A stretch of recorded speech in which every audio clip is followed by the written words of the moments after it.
इसी वजह से मैं 3 किलोमीटर पहले पैदल पड़ गया और पैदल ही आ रहा हूँ।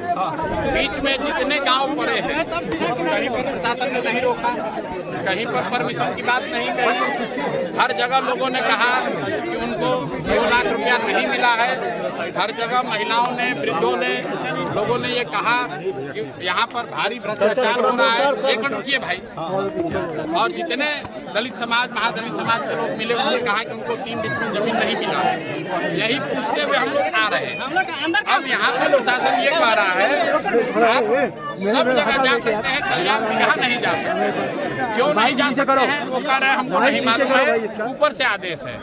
हमने पूछा किसका आदेश है? कह रहे हैं भैया कल्याण बिगहा मतलब अन्य मार्ग है, अन्य मार्ग से। सुनिए मेरी बात, हमने उनको ये कहा है कि अगर दूसरे गांव में हम लोग जा सकते हैं तो कल्याण बिगहा में भी जा सकते हैं। अगर मैंने कानून का उल्लंघन किया है तो पिछले गांव में भी कानून का उल्लंघन हो गया, और अगर कानून का उल्लंघन वहां नहीं किया तो कल्याण बिगहा कैसे हो जाएगा? उन्होंने ये कहा कि सर आपके साथ इतने कुछ लोग हैं। तो हमने कहा भाई सब लोग को यहाँ रोक देते हैं, हम अकेले जाएंगे कल्याण बिगहा, अकेले जाएंगे, इसका तुम परमिशन दे दो। तो कह रहे ना सर एसडीएम से पूछ रहे हैं, हमको ऊपर से आदेश है, यहाँ से नहीं जाने देना है, आप दूसरे रास्ते से जाएंगे। सर अब क्या करेंगे सर? अब जाने दिया जाएगा या नहीं?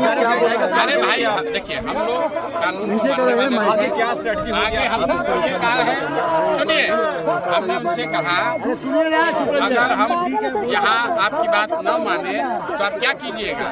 आप हमको अरेस्ट कीजिएगा, गोली चलाइएगा, क्या कीजिएगा? तो कहा कि सर हमको इसका ऊपर का आदेश नहीं है, अभी पूछ के आते हैं।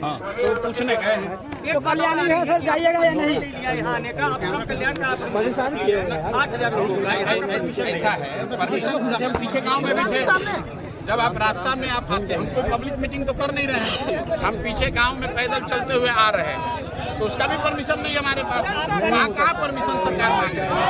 कल्याण अगर नीतीश कुमार जी ने इतना अच्छा विकास किया है, अगर कल्याण बिगहा के लोगों को जमीन के काम में सर्वे में पैसा नहीं देना पड़ रहा है, अगर कल्याण बिगहा के मांझी समाज के लोगों को जमीन 3 डिसमिल मिला है, अगर यहाँ पर सारे परिवारों को 2 लाख रुपया मिल गया, तो नीतीश कुमार को छुपाने की क्या जरूरत है? काहे डर रहे हैं? यहाँ इतना सुंदर सड़क बनाया है, हम आपको कहना चाहते हैं आपको लगता है जी ना नीतीश कुमार ने यहाँ बहुत सुंदर सड़क बनाया है, बैरिकेडिंग के बारे तो में भाई इसका तारीफ कर रहे हैं कि नीतीश जी ने इस गांव में बहुत सुंदर सड़क बनाया है। ऐसा ही सड़क बिहार के सब गांव में बनना चाहिए। लेकिन इस गांव में भी, नीतीश जी के गांव में भी किसी को 2 लाख रुपया अभी तक नहीं मिला, किसी भूमिहीन को 3 डिसमिल जमीन नहीं मिला, और अभी तक जितने गांव में लोगों से मिलते हुए आ रहे हैं सब लोग यही कह रहा है कि भैया जमीन चाहे हमारे पास 1 बीघा हो या 5 बीघा, कम हो या ज्यादा, पैसा घूस हम लोग को देना पड़ रहा है। अब कल्याण बिगहा में अपनी इज्जत बचाने के लिए प्रशासन अगर हमको रोक रहा है तो मुझे लग रहा है ये गैर लोकतांत्रिक है।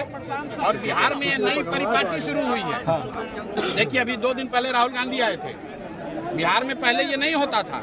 ये बिहार में जो अफसरों का ये जंगल राज शुरू हुआ है, मुझे ऐसा नहीं लगता है कि नीतीश कुमार इस तरह का निर्णय लेंगे कि हमारे गांव में कोई जा नहीं सकता है। भाई नेता तो चाहता है कि हमारे गांव में आप जाइए, ताकि जाकर बोलिए कि कितना बढ़िया हमने काम किया है। नीतीश कुमार ने कल्याण बिगहा में इतना अच्छा काम किया है, तो हम लोग जाएंगे तो नीतीश जी का प्रचार करेंगे। हम तो कह रहे देखिए इतना बढ़िया सड़क बनाए हैं नीतीश कुमार भाई, पूरे बिहार के लोग सुनिए कि कल्याण बिगहा में इतना सुंदर नीतीश कुमार ने सड़क बनवाया है, दोनों साइड पेड़ लगवाया है। लेकिन यहाँ के लोग कह रहे हैं कि सड़क बनवा दिया, लेकिन भैया खाने को ठिकाना नहीं है, ये भी बात कह रहे हैं लोग। तो दोनों बात सुनना पड़ेगा। एनी हाउ आप गाँव में जाएंगे? अरे भैया गांव में जाने के लिए खड़े हैं, प्रशासन को निर्णय लेना है, वो एसडीएम को बुलाने गए हैं। आप उनसे पूछिए वो क्या करें।